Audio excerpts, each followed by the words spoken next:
Ô, Marinho, tem um ponto interessante nessa questão, que é exatamente o mesmo caso do Moro, que o Tribunal Superior Eleitoral resolveu absolver o Moro. Porque é o mesmo caso, porque está falando de gastos relacionados à pré-campanha, né? Que supostamente o Marçal teria pago assessores dele, teria pago seguidores dele para impulsionar os cortes que ele fazia.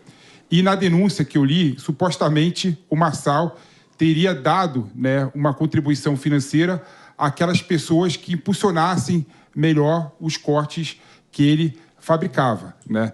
Mas isso foi gasto na pré-campanha, né? E o Tribunal Superior Eleitoral decidiu, né, no caso do Moro, que o gasto que o Moro teve na pré-campanha, quando ele se lançou candidato a presidente da República, né, e depois ele largou a candidatura e resolveu sair para senador, né, que havia uma certa lacuna regulatória em relação ao gasto da pré-campanha. E mais do que isso, né, foi colocado no processo que o Ministério Público não conseguiu quantificar, né, exatamente qual foi o benefício econômico que o Moro, naquela ocasião, teve, que repercutiu na sua campanha. Da mesma forma, a gente pode fazer o paralelo, né? É muito difícil o Ministério Público Eleitoral conseguir identificar todos os valores que o Marçal gastou e ver um certo nexo de causalidade entre o valor que ele gastou na pré-campanha, porque o Marçal não só impulsionava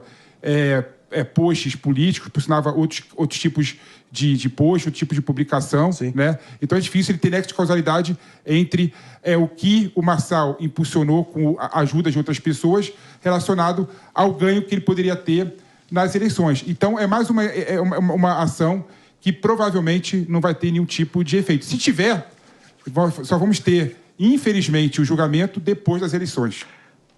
É o grande personagem dessa eleição, por enquanto, sem dúvida alguma. Ame ou odeie, o fato é que Paulo Marçal gosta de viver aí no fio da navalha, no 330 volts, nitroglicerina pura, essa aventura dele rumo à Prefeitura de São Paulo. Estão até dizendo que, claro, a política não é o terreno dele, ele pode acabar se ferrando com isso, Jesse Peixoto, mas o boxe também não é, e ele vai enfrentar o Popó. Um homem de muitas aventuras. Então, concordo integralmente quase com o que o PP disse, a não ser a crítica ao Ministério Público. Parabéns, Ministério Público, sempre pelo seu trabalho. Mas eu vou além, tá? Aqui, eles estão sendo muito cuidadosos. Eu amo o Ministério Público, tá? Eu amo o Ministério Público. Te faz ganhar dinheiro, tudo que eu né? tenho hoje, graças ao Ministério Público. Olha aí, gente. Olha o descaso dos garantistas aqui. Mas, assim, indo direto ao ponto, é até interessante ver a acusação, porque ela ignora que o Marçal, ele já tem algum tempo dito que essa é uma estratégia dele. Ele pede as pessoas para fazerem cortes e paga. Em que momento ele contou isso pra gente? Há cerca de 2 anos, quando ele sequer era candidato, porque isso está muito ligado ao trabalho dele ali, na venda de cursos, nas empresas dele. Então, fica muito difícil para o Ministério Público, de fato, eleitoral, provar que isso foi visando um ganho eleitoral, e aí eu concordo com o fato de que não existe ali um nexo de causalidade real entre se aquele conteúdo pago seria para campanha, seria para alguma empresa, para alguma coisa assim. Então isso dificulta bastante. Mas o que é fato? Ele já está utilizando isso como o sistema reagindo. Olha, por outro lado, vale a pena a gente somar aqui que o juiz Antônio Maria Patinho Zorz, da primeira zona eleitoral de São Paulo, negou um pedido do Ministério Público Eleitoral para suspender a candidatura de Guilherme Boulos, do PSOL. A ação do MPE, nesse caso, tinha como alvo aquela participação dele em eventos públicos do governo federal em dezembro de 23 e também no 1º de maio desse ano, que teria caráter de campanha política. O juiz, no entanto, decidiu que ainda não teria prova suficiente para impedir a candidatura de Boulos. Claro que já começam a surgir, né, Mano Ferreira, algumas suspeitas de que possa haver um duplo padrão, uma leniência junto ao Boulos e um punitivismo excessivo junto ao Pablo Marçal. Cola para você essa tese? Vamos lembrar que, no caso, a gente está falando aí de uma decisão, né? Sim. No caso do Boulos. No caso do Marçal, a gente está falando de uma ação do Ministério Público, ou seja, o início de uma ação que não teve decisão ainda da Justiça, ou seja, diria que é cedo para a gente falar se há ou não duplo padrão. Outro aspecto, aquela ação do 1º de maio já gerou multa eleitoral, né? Multa máxima. Então. Exato, multa máxima. Foi punido. Foi punido, portanto. E aí tem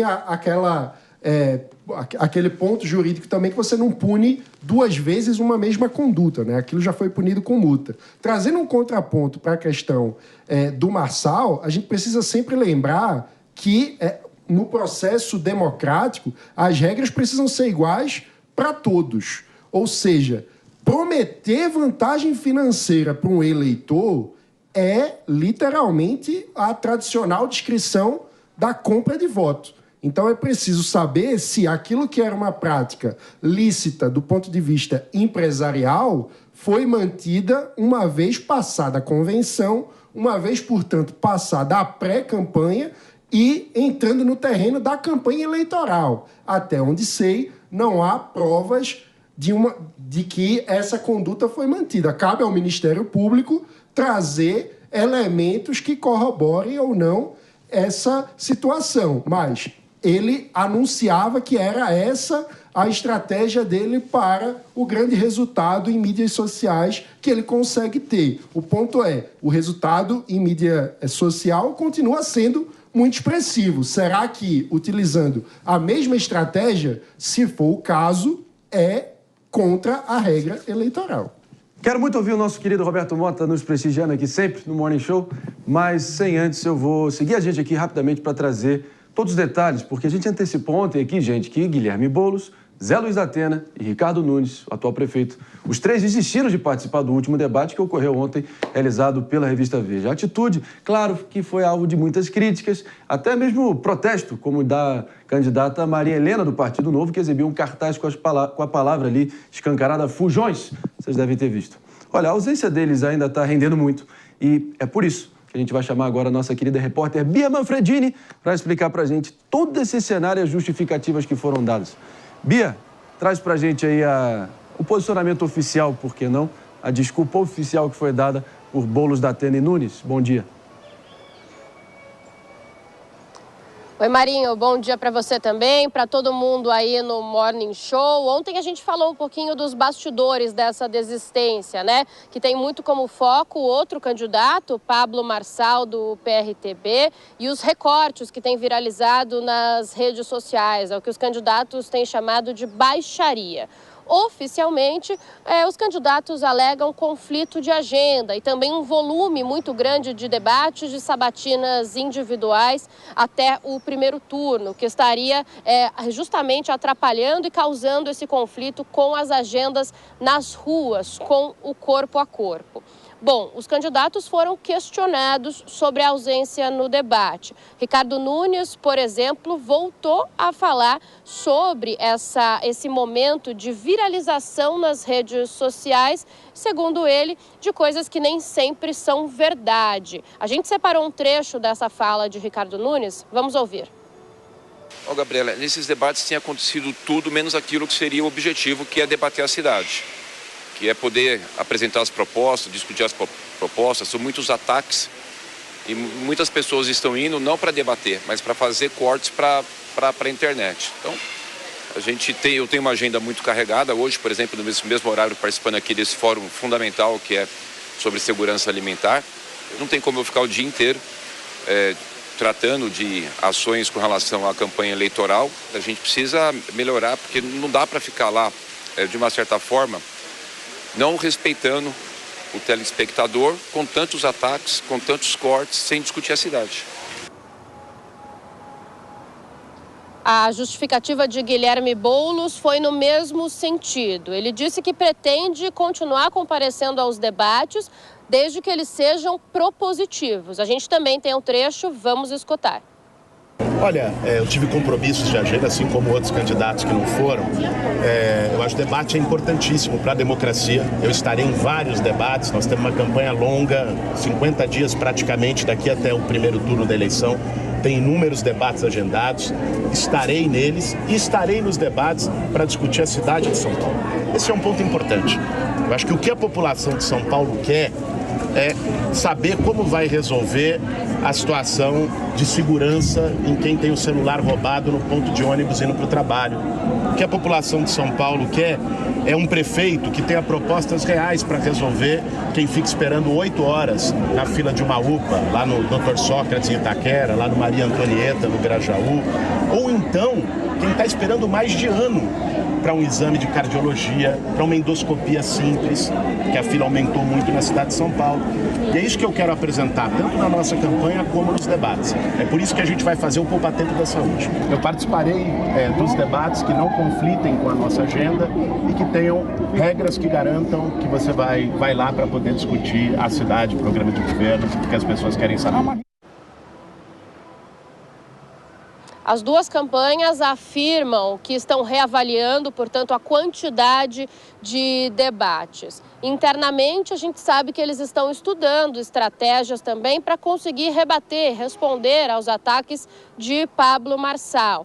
E até porque pegou mal, por exemplo, alguns recortes que viralizaram nas redes sociais, como, por exemplo, o de Guilherme Boulos com Pablo Marçal no episódio ali da carteira de trabalho, né? A campanha de Boulos avalia que Boulos não se saiu bem ali. Então, as estratégias estão sendo reavaliadas para que os candidatos rebatam a esse tipo de ataque. Além disso, as campanhas também conversam com as organizações do debate para tentar diminuir esse número, né, de ataques e do que eles vêm dizendo que existem muitas fake news e notícias mentirosas. Então, as campanhas, não só de Ricardo Nunes e de Guilherme Boulos, mas como outras, conversam com organizações dos debates para tentar diminuir essa situação. Já o candidato José Luiz da Atena, do PSDB, não respondeu a esse questionamento, mas a assessoria de imprensa alegou conflito de agenda e disse também que o candidato está reavaliando a participação em alguns debates, pelo mesmo motivo de serem debates numerosos, de acordo com a assessoria de imprensa. Marinho. Excelente, minha querida Bia Manfredini, como sempre, como manda o regulamento do período eleitoral, fez aí o raio-x completo do estado atual das 6 principais candidaturas à Prefeitura de São Paulo. Valeu, Bia, obrigado, a gente volta com você ao longo da semana. Mota, quero te ouvir, na sua visão, aqui em termos de análise política puramente, parece que aquele comício, sejamos sinceros, ali no Dia do Trabalho, que o presidente Lula fez ao lado do Guilherme Boulos, fora do período eleitoral, o juiz expediu uma liminar, eximindo de qualquer culpa a campanha de Boulos e basicamente disse que ia averiguar se isso configurou um abuso de poder depois da eleição, liberando ele para ir para o pleito. Já Pablo Marçal, pelo visto, o Ministério Público quer arrancá-lo da eleição para depois averiguar se de fato houve uma configuração de abuso de poder econômico. Duplo padrão, na sua opinião, ou mais um dia do direito freestyle que rege aqui no nosso Brasilzão? Nenhuma surpresa, Marinho. O Marçal reduz os seus concorrentes a pó na frente das câmeras. E isso é inaceitável pelos concorrentes. Olha, se a campanha eleitoral se tornou um espetáculo circense, isso não é culpa de Pablo Marçal. E veja como a judicialização excessiva da política já começa na campanha. A legislação eleitoral deveria ser extremamente reduzida e simples. Qualquer um deveria poder se candidatar sem precisar ser inscrito em partido. Não é isso que acontece. Dizem que o eleitor é livre para escolher. Não é. Na verdade, o eleitor escolhe de um pequeno cardápio que foi montado por outras pessoas. O eleitor escolhe entre opções que foram previamente selecionadas pelos seres iluminados. E agora, eles acham que cometeram erro, querem tirar o Marçal do cardápio. Ué, e a vontade do eleitor? Ora, o eleitor que se dane. Meus amigos. E olha, eu não queria falar nada não, minha querida bancada, mas nossa querida vidente, o qual o nome dela me falta nesse exato momento, Chaline. que veio aqui. Qual o nome? Chaline. A nossa querida Chaline foi certeira. Tudo bem que Mercúrio em retrógrado, supostamente é uma péssima época para comunicações e transportes, uma péssima época para você brigar, mas ela veio aqui e cravou que Pablo Marçal ia ter alguns obstáculos com a justiça. Eis que não durou muito tempo. E tá aí pra gente ver. Bota na conta da astrologia, do oculto, eu não sei, mas ela estava certa. Jess, tá rindo aí? Eu sei que você Não, É simpática essa causa dela? Não, eu fiquei impressionada com as justificativas para não ir no debate, né? Que é conflito de agenda. Eu fiquei um pouco chocada, porque eu vou te apresentar no celular, normalmente tem um dispositivo que chama calendário. E aí você vai lá, você marca e fica o compromisso. Porque o que é interessante, André? Esse debate está marcado há meses. Eles assinaram termos de compromisso. Não é um debate surpresa. Debate! Discutiram não posso, as regras. Né? Eles assinaram, eles discutiram as regras, as assessorias. Então, essa desculpinha esfarrapada de falar que é um conflito de agenda, parece que o debate é surpresa. Decidiram marcar o debate e falaram, Boulos, você pode? Não, tem outro compromisso. Não é assim. E o que tange a prefeitura, eu fico até preocupada. Eu concordo com o dito pelo prefeito Ricardo Nunes, mas o que me preocupa nisso? Me preocupa um pouco essa questão do ter que fazer corte. Porque parece que é o candidato que faz o corte para a rede social, né? Eles têm equipes, são essas equipes que fazem. Então, se as equipes não estão conseguindo competir em narrativa e corte com outras equipes, ou eles trocam as equipes, ou eles investem mais. Mas não, Pepe, eu entendo. Mas assim, uma coisa é fato. Quem que a gente tem que estar preocupado? Não tenho tempo para ir num debate. E tem tempo para regir São Paulo? Será que a gente não deve reavaliar isso tudo? Porque, pelo amor de Deus, né, galera? Você pegar um compromisso, assinar com uma emissora, ter toda essa tratativa e você der bolo, é tipo aquele cara que dá ghost no encontro, né? O Pepe faz isso muito. O cara que não... é o aluno que não entregou o dever dizendo que o cachorro devorou. Não sabia. Não cola. É muito melhor você jogar limpo, né, Pepe? Dizendo que, não vou dar na cabeça dele. Eu não vou bater palma pra maluca, eu não vou dar palanque pra otário, entre aspas, como disse o Boixá. É muito mais franco, conecta muito mais do que você tentar inventar desculpas esfarrapada. Sua palavra, a gente segue em frente. Eu concordo com você, Marinho. É muito mais honesto o Boulos falar a verdade. Eu não vou pro debate porque o debate está baixo nível. Eu não vou no debate porque o Marçal não consegue discutir proposta e está se utilizando da vasta rede social dele, de mais de 13 milhões de pessoas, para repercutir injustamente, com falsas narrativas, o debate. Agora, uma questão que não dá para negar. Quando você analisa pragmaticamente, né, a decisão de não ir para o debate e vai para a página do Marçal, não teve um corte do Marçal sobre o debate. Não teve um corte do Marçal sobre o debate. Ou seja, a estratégia do Boulos, do Nunes, deram certo, né? Exatamente porque... Mas até quando? Exatamente porque não deram instrumentos para o Marçal repercutir nas redes sociais. Claro que... Eu não estou falando assim, eu estou falando do ponto de vista pragmático.